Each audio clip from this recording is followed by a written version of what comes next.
saludar. Vamos a iniciar el tema del día de hoy, al cual he titulado Relaciones correctas. Hoy quiero hacer una narrativa muy particular respecto a un hombre que marcó prácticamente pues, la historia de el cristianismo. Y bueno, voy a empezar a hacer esta narración. Hans empezó trabajando como minero y se abrió camino hasta poseer varias minas. Su hijo mayor, Martín, era muy brillante y fue a la universidad a la edad de 17 años.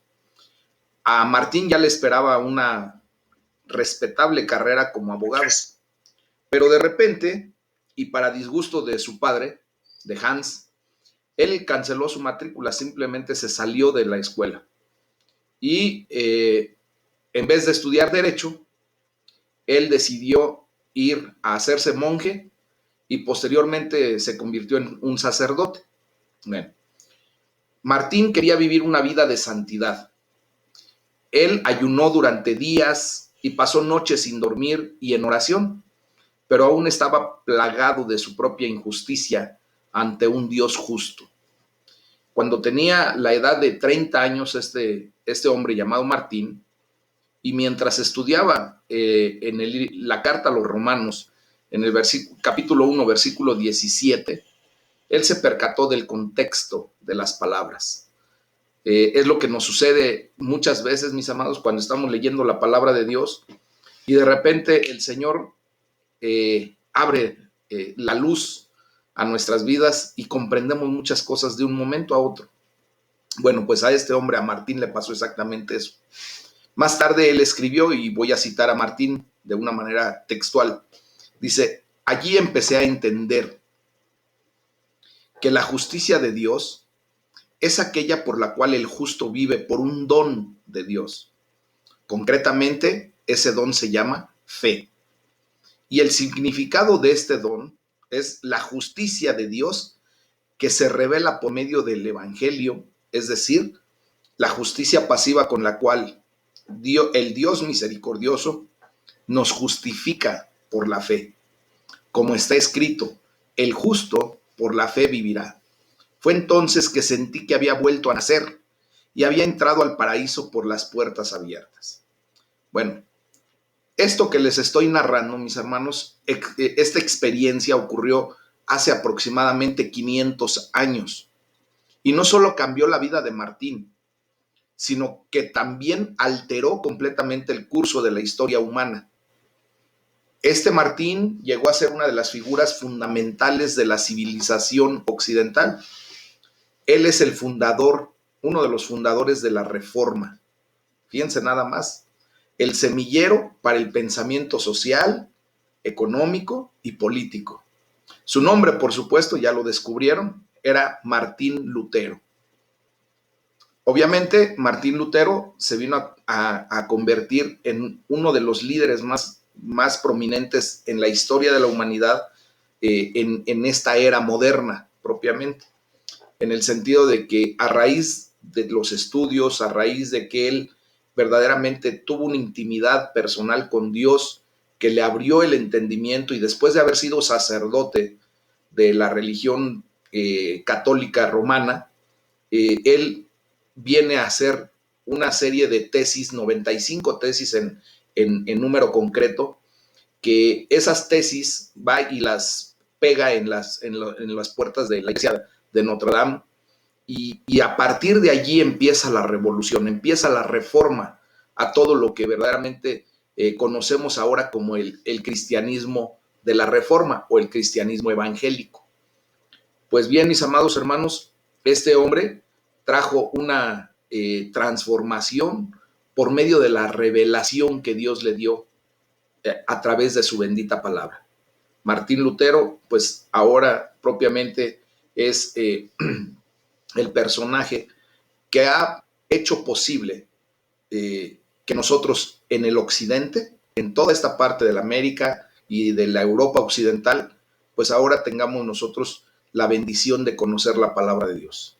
Antes de él, solamente los sacerdotes tenían, y unos cuantos, la posibilidad de leer algunos textos bíblicos realmente. Ahora ustedes y yo tenemos la bendita palabra de Dios, ¿verdad? Todos y cada uno de nosotros en nuestro idioma, gracias a las reformas que se generaron después de las 95 tesis de Martín Lutero para lo que es ahora el cristianismo evangélico. Bien, retomando lo bíblico. En esencia, mis hermanos, la justicia significa una relación correcta con Dios.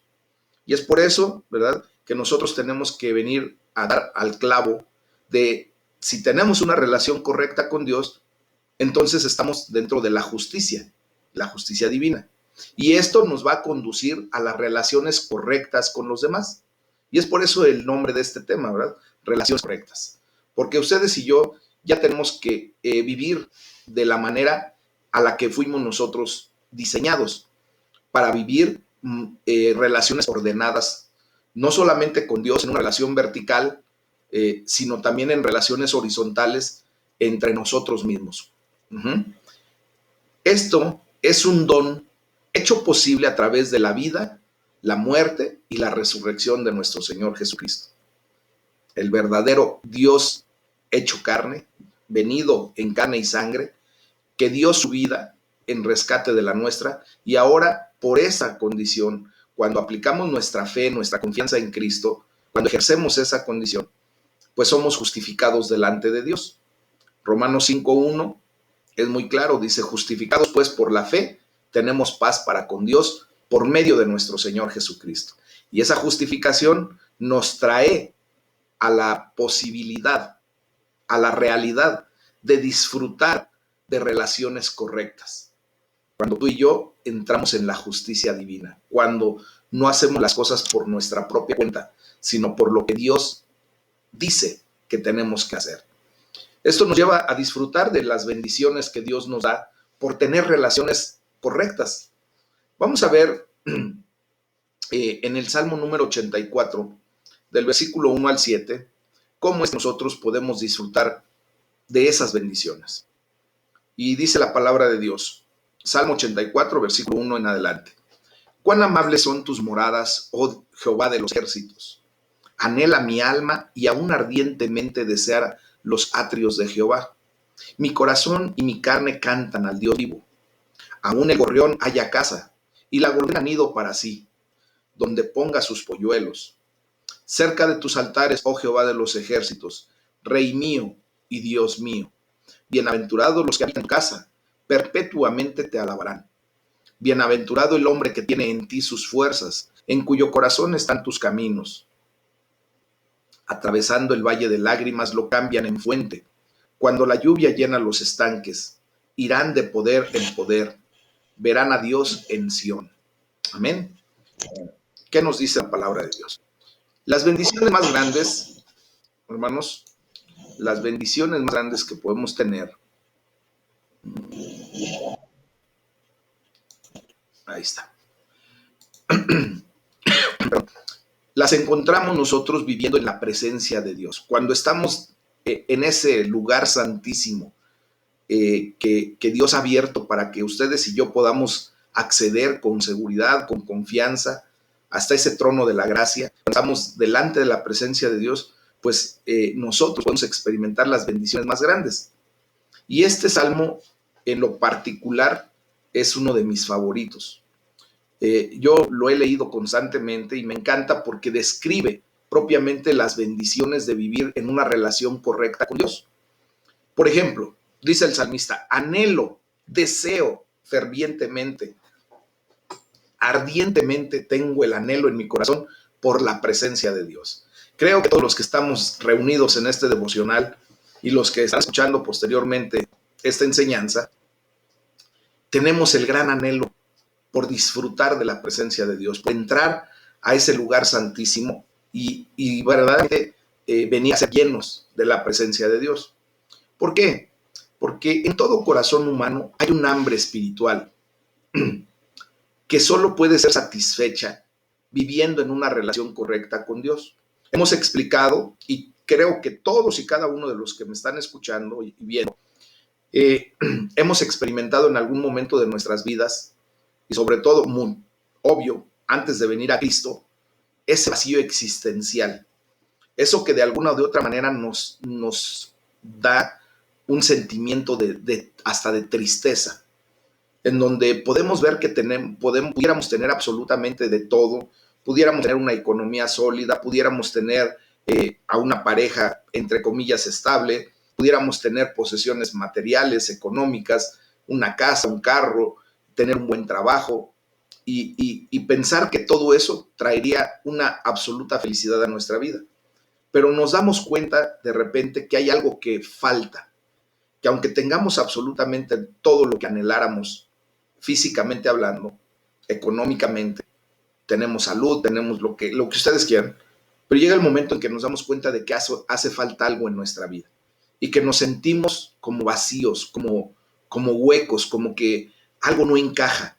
Y eso nos trae hasta desesperación, tristeza, melancolía. Y es porque cuando la presencia de Dios no se manifiesta en nuestras vidas, pues existe ese vacío y solamente Dios lo puede llenar. Dios dispuso en nuestros corazones un lugar, un trono real, para que Él estuviera en ese trono, para que Él se sentara en ese trono y propiamente reinara en nuestra vida. Pues bien, mis amados hermanos, cuando Dios no está en ese trono, hay un vacío. Ese vacío muchas veces la gente lo quiere llenar con muchas cosas, con drogas, con sexo ilícito, con posesiones materiales, con viajes, con compras compulsivas, con... Cada uno tenemos una idea de cómo tratar de llenar ese vacío. Pero nos damos cuenta al final de todo que no hay nada en absoluto que pueda sustituir la presencia de Dios. Y por eso sentimos esa comezón en nuestro corazón, esa hambre espiritual. Por eso de repente tenemos esa situación en donde no estamos a gusto. Pero cuando viene la presencia de Dios, cuando la presencia de Dios, el Shekinah de la presencia de Dios se manifiesta en nuestras vidas, pues ese anhelo de nuestra alma, de nuestro corazón, de lo más profundo de nosotros, queda satisfecho. Y es lo que tú y yo estamos experimentando estos días. En todo ese tiempo que hemos buscado a Dios y Él se deja encontrar y Él llena nuestro vacío existencial, Él satisface nuestra alma, nuestra hambre espiritual. Vemos cómo el grito de nuestro corazón, que dice anhelo la presencia de Dios, simplemente es contestado. Y hay llenura. Bueno, exactamente así el salmista escribe y dice ahí entre el versículo 1 y 2 de este salmo: cuán hermosas son tus moradas, Señor Todopoderoso. Anhelo con el alma los atrios de mi Señor. Casi agonizo por estar en ellos. Con el corazón, con todo el cuerpo, canto alegre al Dios de la vida.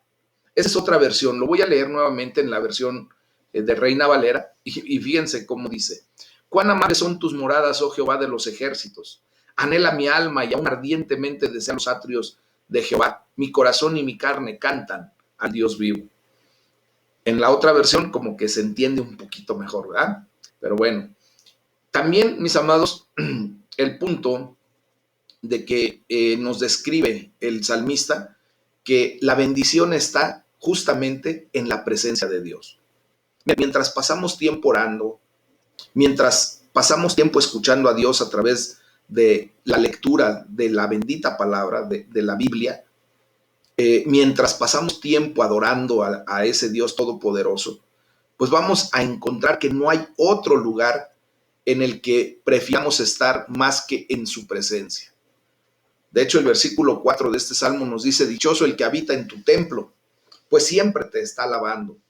Hoy, en estos días que hemos tenido esta fidelidad, esta perseverancia de estar en comunión, atendiendo al llamado del Eterno, de Hashem, estamos viendo qué dichosos nos sentimos, porque verdaderamente yo siento que todos los que hemos estado buscando la presencia de Dios día a día y vemos la bendición de sentir su presencia, su amor, su cobijo, nos sentimos dichosos, nos sentimos plenos, nos sentimos de una manera excepcional, porque la presencia de Dios es un lugar de bendición, es un lugar de alabanza, de gozo, de júbilo, pero también es un lugar de descanso, mis amados, porque cuando nosotros venimos a la presencia de Dios, podemos descansar de toda la carga del día a día, de los afanes, del afán que tuvo este día, por ejemplo, en estas horas.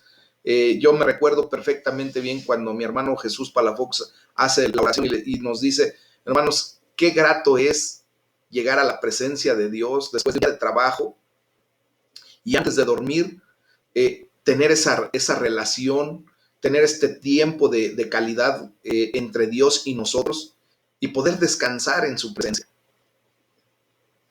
Es como dice el versículo 6, es como la lluvia sobre el suelo sediento.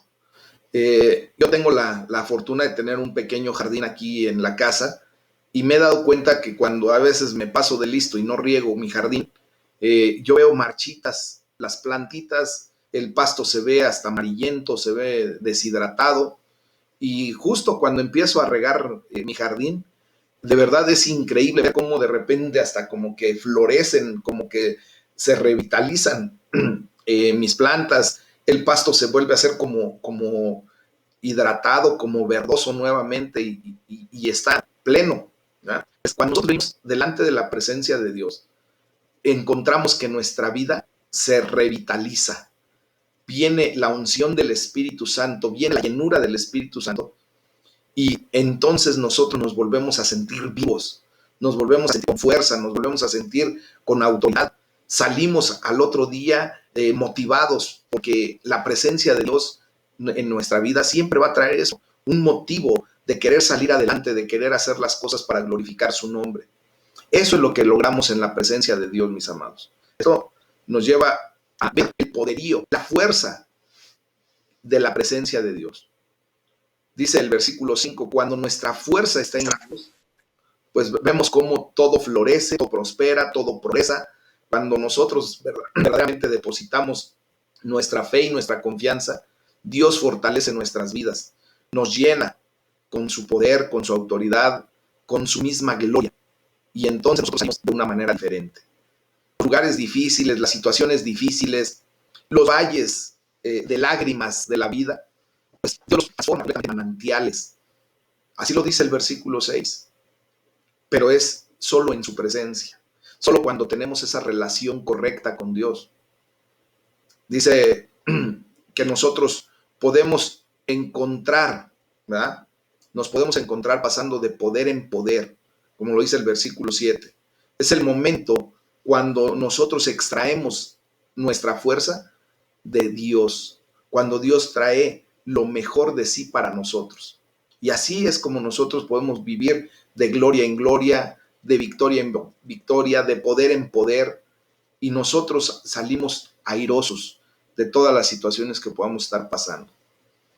En el Antiguo Testamento, Dios hizo del tabernáculo y del templo el lugar de su presencia. Mas ahora, mis amados hermanos, por medio de nuestro Señor Jesucristo, Dios habita y está presente por su Espíritu Santo en la iglesia. ¿Sí? En ti y en mí, en nuestros cuerpos. Ahora tú y yo somos el templo del Espíritu Santo. Eso lo podemos leer en Efesios 2:22 y en la primera carta de los Corintios 6:19. Ahora el Espíritu Santo mora en nosotros. Somos el templo de Dios. Por lo tanto, nosotros podemos experimentar la presencia de Dios en todo momento. No nos basta más que voltear nuestra mirada al cielo y decirle, Señor, siento tu presencia, necesito que vuelvas a acariciarme, necesito que vuelvas a mostrar tu poderío, tu autoridad en mi vida. Y Dios es fiel y Dios viene en nuestra ayuda, en nuestro rescate, en nuestra condición. Y por eso hay que darle gracias a Dios por todas las bendiciones cuando su presencia está con nosotros, cuando verdaderamente sentimos la gloria de Dios manifestándose en nuestras vidas. Hay que darle gracias a Dios por la manera en la que nos fortalece cada día con su presencia.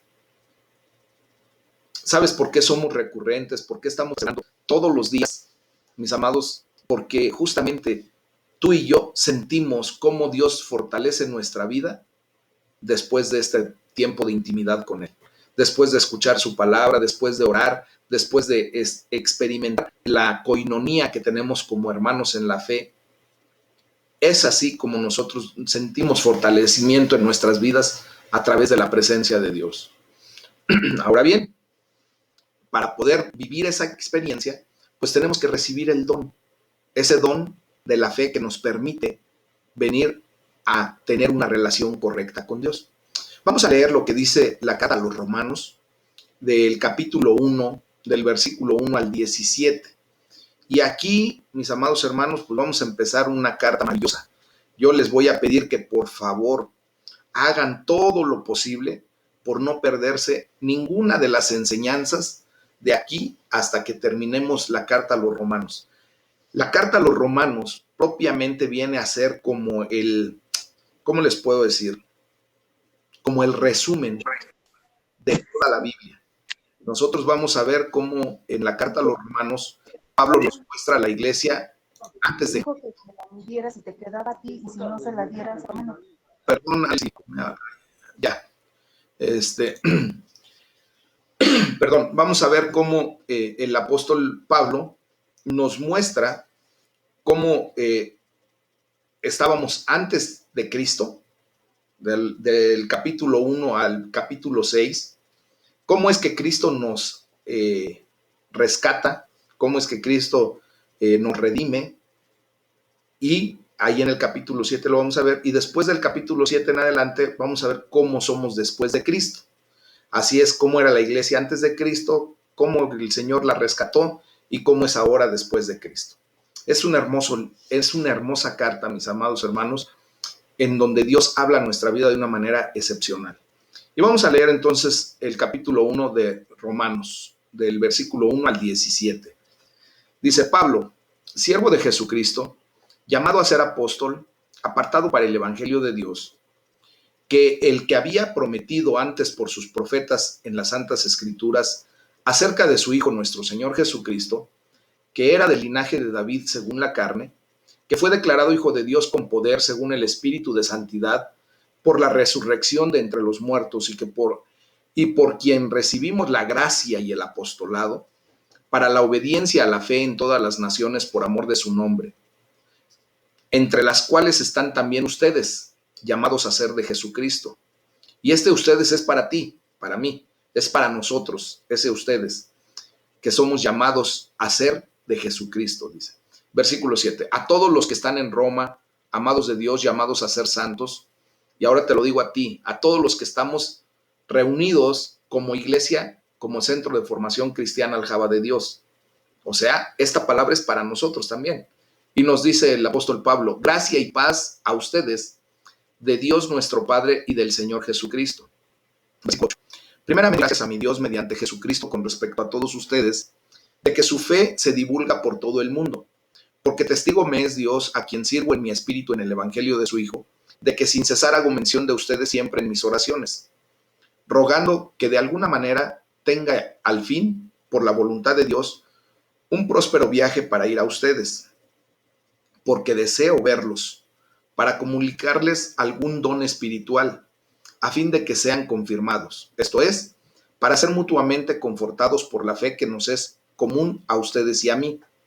Pero no quiero, hermanos, que ignoren que muchas veces me he propuesto ir a ustedes, pero hasta ahora he sido estorbado, para tener también entre ustedes algún fruto, como entre los demás gentiles. A griegos y a no griegos, a sabios y a no sabios, soy deudor. Así que en cuanto a mí, pronto estoy a anunciarles el evangelio también a ustedes que están en Roma, porque no me avergüenzo del evangelio, porque es poder de Dios para salvación a todo aquel que cree, al judío primeramente y también al griego, porque en el evangelio la justicia de Dios se revela por fe y para fe, como está escrito, mas el justo por la fe vivirá. Pues bien, mis amados hermanos, como les digo, esta es una carta hermosa que nos da muchísima luz de lo que Dios quiso hablar y quiere hablar a nuestras vidas. Miren, honestamente, nosotros no podemos hacer nada para ganar o merecer el amor de Dios. Nosotros simplemente lo recibimos como un regalo, como un don. De hecho, Jesucristo nos ha hecho justos delante de Dios a través de su vida, su resurrección. Entonces, ahora ustedes y yo podemos vivir en una relación correcta con Dios, en esa relación vertical correcta. Pero hay una pregunta, o dos preguntas que quisiera hacerles. ¿Cómo es que la historia del mundo tomó la nueva dirección a causa de la vida, la muerte y la resurrección de Jesús? ¿Cómo fue? ¿O cómo fue afectada de una manera en eterna la vida de cada hombre, mujer y niño del planeta? Bueno, pues vamos a ver la realidad de todo esto.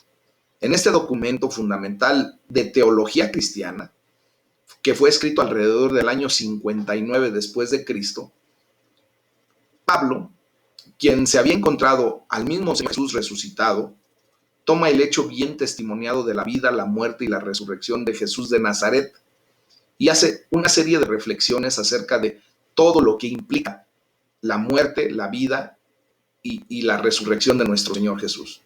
Bueno, parece que el establecimiento de una comunidad cristiana en Roma, de gente como ustedes y yo, ¿verdad?, que estamos en un área en específico o que ahora por la misericordia de Dios y por la tecnología que Él permite que haya, pues estamos en varias áreas, pero reunidos en este foro, no se produjo esa comunidad cristiana por buena organización evangelizadora, sino por la presencia de los cristianos en el lugar de trabajo, pues cumpliendo con sus actividades ordinarias, con sus trabajos normales. Entonces, si tú trabajas en un lugar secular, en un lugar normal, ordinario, pues tú puedes provocar un impacto grande, tan grande como el de cualquier evangelizador que trabaja a tiempo completo. Vemos ahí cómo Pablo anhela ver a sus amigos en Roma. O sea, la iglesia que ya estaba en Roma fue formada por gente como tú y como yo, que no tenemos muchas situaciones de ser grandes evangelistas, que no nos dedicamos de tiempo completo a llevar la palabra de Dios a algunas personas, sino más bien por el testimonio que vamos dando de los cambios que Dios está realizando en nuestra vida. Y la gente que está a nuestro alrededor empieza a ver diferencias. Tú no te comportas igual que los demás, tú no hablas soezmente como los demás, tú no hablas en doble sentido, tú no robas, tú no timas, tú no te pasas de listo, no agredes. Entonces la gente dice, wow, tú eres diferente, ¿por qué no te comportas como todos los demás? Y entonces allí Dios te da la oportunidad de dar testimonio de que tienes a un Dios vivo y verdadero, ¿verdad?, y que de esa manera tú puedes empezar a predicar el evangelio de Jesucristo aún sin hablar. Y se empieza a formar esa iglesia, se empieza a formar una comunidad. Bueno, pues Pablo en este momento anhela ver a sus amigos en Roma. Son principiantes en ese momento, en esa iglesia, inexpertos. Pero Pablo tiene la humildad de reconocer que aprenderá algo de ellos. Nosotros tenemos que aprender y reconocer que siempre vamos a poder aprender de todas las personas que Dios ponga a nuestro alrededor. Pero también nosotros tenemos el potencial de enseñar a todos los demás, ¿verdad?, porque todos podemos aprender de todos. De hecho, en el versículo 12 dice, quiero alentarlos en la fe, pero también me gustaría recibir aliento de la fe de ustedes. Entonces, yo en lo personal me he dado cuenta de que cada vez que nos reunimos, ya sea en nuestra casa, en nuestro centro de trabajo, como ahorita en un foro electrónico, pues yo aprendo mucho tanto de ustedes como seguramente ustedes están aprendiendo de mí y de mis hermanos que en muchas ocasiones me apoyan para dar el mensaje, ¿eh? Entonces, vemos cómo no solo los que están fuera de la iglesia necesitan escuchar el evangelio. Así como Pablo, yo también estoy ansioso por predicar todos los días el evangelio a la comunidad cristiana que el Señor nos ha permitido formar, a todos ustedes. ¿Por qué? Porque justamente ese es el pan de vida que Dios decidió que nosotros tuviéramos para nuestro alimento espiritual.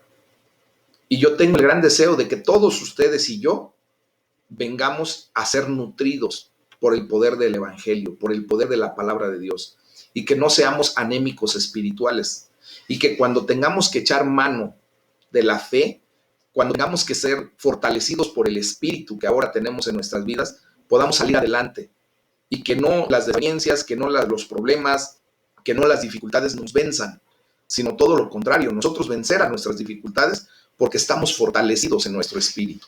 Amén. Entonces, Pablo también conoce bien la tentación de sentirse avergonzado. Puede ser muy fácil permitir que nuestros temores y nuestras preocupaciones respecto a lo que otros piensan de nosotros nos puedan detener a la hora de hablar de Jesucristo, de predicar la palabra. Sin embargo, Pablo escribe ahí en el versículo 16, dice, no me avergüenzo del evangelio, pues es poder de Dios para la salvación de todos los que lleguen a creer en él. ¿Amén? Ese mismo poder es el que para nosotros, es el poder para la salvación eterna. Bueno, Pablo también conoce el poder asombroso del evangelio para transformar la vida tanto de judíos como de gentiles. O sea, tanto de gente que de alguna manera puede medio saber algo de la palabra de Dios, como de los que no saben nada. Y no hay mayor privilegio, mis amados hermanos, que predicar el evangelio. No hay mayor privilegio en nuestras vidas que poder transmitir la palabra de Dios. ¿Por qué? Dice el versículo 17, porque en el evangelio de Jesucristo se revela la justicia que proviene de Dios, la cual es por fe de principio a fin. Amén. Bueno, entonces vemos cómo Pablo no contrasta esto con el Antiguo Testamento, sino que apoya su argumento obviamente en el Antiguo Testamento. Dice en Habacuc 2:4, que no vamos a leer, pero se los voy a aclarar, dice, tal como está escrito, el justo por la fe vivirá. Tú y yo venimos a ser justificados delante de Dios, pues para poder vivir, nosotros tenemos que aplicar la fe en Cristo Jesús.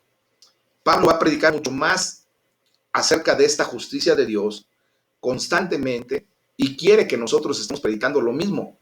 Ahora, mis hermanos, la buena noticia, o sea, el evangelio de Jesucristo, el evangelio de la paz, es que Dios nos ha permitido vivir en esta relación correcta con Él. Y esta justicia viene de Dios.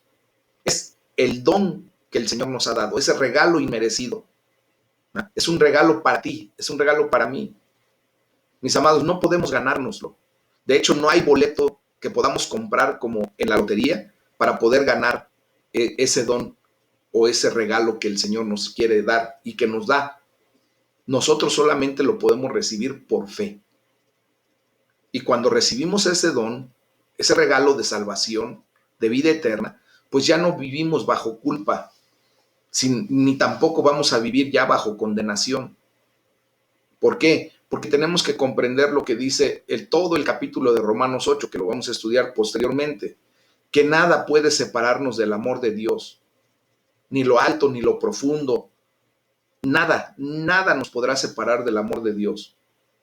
Ese amor incondicional, ese amor ágape, ese amor perfecto que Dios nos da a través de ese don, de ese regalo, a través de la fe, pues es lo que ahora ustedes y yo disfrutamos. Y eso lo podemos vivir en esa relación plena. Y después de tener esa relación correcta con Dios, pues el Señor nos da la oportunidad de tener relaciones correctas con los demás. Entonces hay que darle siempre gracias a Dios, no solamente por la vida que nos da, sino ahora hay que darle gracias a Dios por la vida, por la muerte y por la resurrección de nuestro Señor Jesucristo, que es el fundamento del cristianismo, que es el fundamento de nuestra fe. Y hay que darle gracias también porque ahora nos permite tener una relación correcta con Él primeramente y con los demás. Gracias porque aunque verdaderamente ahora entendemos que no podemos ganarnos ese regalo, ese don, ahora lo recibimos como un don por medio de la fe que ejercemos en Cristo. La gloria sea para el Señor, mis amados. Nosotros para eso, pues, para poder mantener esa relación correcta con Dios y con los demás, tenemos que continuar obedeciendo a la palabra de Dios, obedeciendo a Dios mismo. Dios siempre ha querido que su pueblo, ¿quién es su pueblo? Levanta tu mano. Sí, tú eres parte de su pueblo. Dios siempre ha querido que su pueblo, que tú y yo, vivamos en una relación correcta con Él. Y esta relación se describe en términos de un pacto, de un compromiso que adquirimos con Dios y que Él adquiere con nosotros.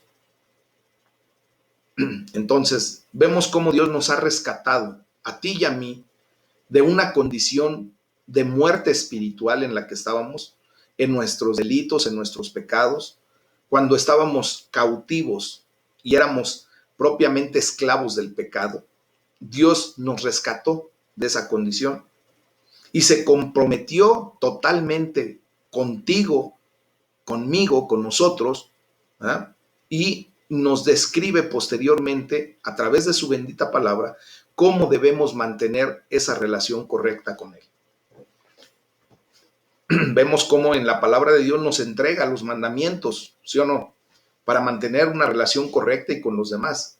Los mandamientos de la ley de Dios, mis amados hermanos, son justamente los límites que Dios establece, esa normatividad que Dios establece, para que ustedes y yo vivamos armoniosamente, para que ustedes y yo podamos convivir de una manera pacífica, ordenada, en paz.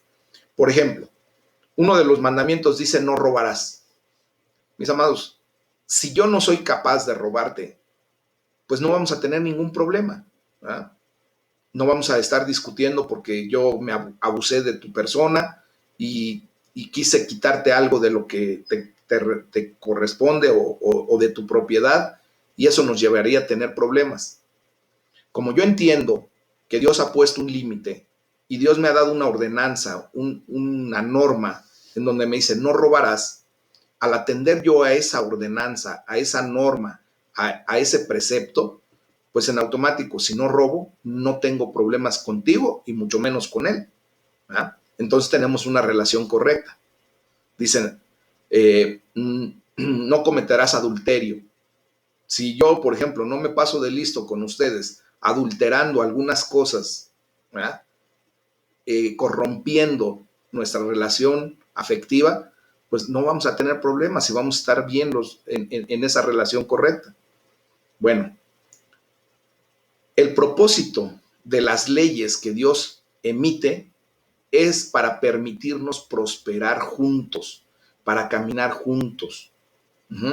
Entonces, podemos estar leyendo una y otra vez en el Antiguo Testamento cómo el pueblo de Dios no obedecía aquellas leyes y como resultado siempre llegaba el desastre a la vida de la gente que no obedecía. Y de vez en cuando, ¿verdad?, puede verse un rayo de esperanza cuando el pueblo se vuelve a comprometer nuevamente con aquella relación del pacto con Dios.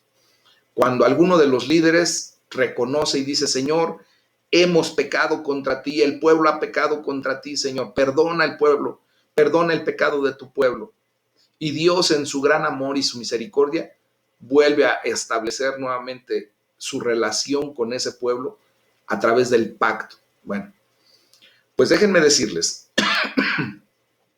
que Dios restableció un pacto, más bien estableció después un nuevo pacto en la sangre de Cristo. Y es por eso que Jesucristo vino al rescate nuestro, porque ya nuestra condición delante de Dios era crítica. Ya no había ningún sacrificio que pudiera hacer que Dios perdonara el pecado de la humanidad. Y hubo 400 años de silencio en el periodo intertestamentario. El último libro que se escribe en el Antiguo Testamento es el libro de Malaquías. Ese libro se escribe alrededor de 400 años antes de que viniera Jesucristo. Después de allí no se escribe nada. Dios ya no habla con el hombre, ya no emite ningún comentario, él ya estaba en un punto en donde tenía que esperar el tiempo preciso para que Jesucristo viniera como hombre, naciera y viviera de una manera excepcional y que a través de su sangre viniera ese nuevo pacto. Y después viene el escrito del Nuevo Testamento, ¿no? Bueno, ese nuevo pacto en la sangre de Cristo nos da la oportunidad a todos nosotros, a través de la fe, y solo es a través de la fe, porque ahora tú y yo, pues ya no tenemos que llevar animales a sacrificarse, ya no tenemos que llegar delante del sacerdote, ¿verdad? Para efecto de establecer nuevamente nuestra relación con Dios, sacrificando animales o llevando cierto tipo de ofrendas de holocausto. Ya no. El sacrificio perfecto se llevó a cabo en Cristo Jesús. Para eso Él derramó su sangre. Y es por eso que Él necesitaba un cuerpo físico como el tuyo y el mío para tener sangre que se derramara para el perdón de nuestros pecados, porque escrito está que sin derramamiento de sangre no hay perdón de pecados. Y por eso estábamos enemistados con Dios. No que Dios estuviera enemistado con nosotros, sino que nuestro mismo pecado, nuestra mala tendencia, nuestra mala inclinación, el Yetzer Hará, nos llevaba a estar nosotros enemistados con Dios. Y es por eso que la gente que no comprende nada de esto, que no tiene el temor de Dios, que no ha visto el amor de Dios en su vida, no lo comprende, y por eso siempre le echa la culpa a Dios. ¿Han escuchado esas expresiones de decir, bueno, si Dios es tan bueno, ¿por qué permite esto? O no, que Dios es bueno y por qué mi hijo nació con un síndrome. O por qué Dios está permitiendo ahorita la situación del COVID-19. ¿Por qué Dios no puede frenar todo esto? Como si Dios tuviera la culpa. Mis amados, Dios no tiene la culpa de las consecuencias que tenemos que pagar debidas a la retribución de nuestro extravío. Y el día de mañana vamos a leer algo fuerte, algo muy concreto del por qué nosotros ya debemos de estar conscientes de que nuestra culpabilidad, nuestro pecado, nos lleva a tener que pagar las consecuencias de nuestros desvíos. Hoy el Señor nos está hablando de una manera excepcional. Bajo el nuevo pacto, bajo el pacto de la sangre de Cristo, felizmente podemos ver que las leyes están escritas ahora ya no en tablas de piedra, como las que le fueron entregadas a Moisés allá en el monte de Sinaí. No, ahora están escritas en nuestro corazón.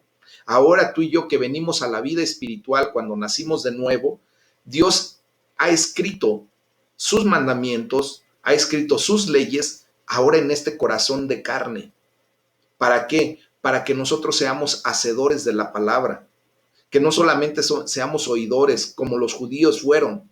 Durante mucho tiempo los judíos escuchaban la ley de Dios, la Torá, la recitaban, se la aprendían de memoria, los cánticos, que son los salmos, se lo saben prácticamente de memoria, los 150 salmos, pero no hacían las cosas que deberían de hacer. Entonces, en el momento en que ustedes y yo ponemos nuestra fe en Jesucristo, pues se cumplen en ti todas las promesas del Antiguo Testamento. Recibes la justicia de Dios y el Espíritu Santo ahora viene y desciende en tu corazón, mora en tu corazón, para que puedas vivir una relación correcta con Dios. Y eso nos va a posibilitar, como les vuelvo a repetir, en tener una relación correcta con otras personas. Y así nosotros empezamos a disfrutar verdaderamente esta vida, la vida plena que Cristo nos ofrece. Vamos a orar, mis amados hermanos, vamos a darle gracias a Dios por todo esto. Hay que dirigirnos a Dios con todo nuestro corazón, con toda nuestra alma, con toda nuestra fuerza. Pedirle que nos llene con su Espíritu Santo y que nos ayude a obedecer ahora esas leyes que Él ha puesto en nuestros corazones. Y van a ver cómo nuestras relaciones personales, cómo nuestras relaciones de pareja, cómo nuestras relaciones de padres a hijos, de hermanos, de vecinos, de compañeros de trabajo, son relaciones correctas, armoniosas, en paz, en amor propiamente. Y eso es lo que Dios quiere para nuestras vidas, que nosotros no estemos en una condición en donde estemos de la greña con medio mundo. Eso estaba en nuestra antigua naturaleza de ser.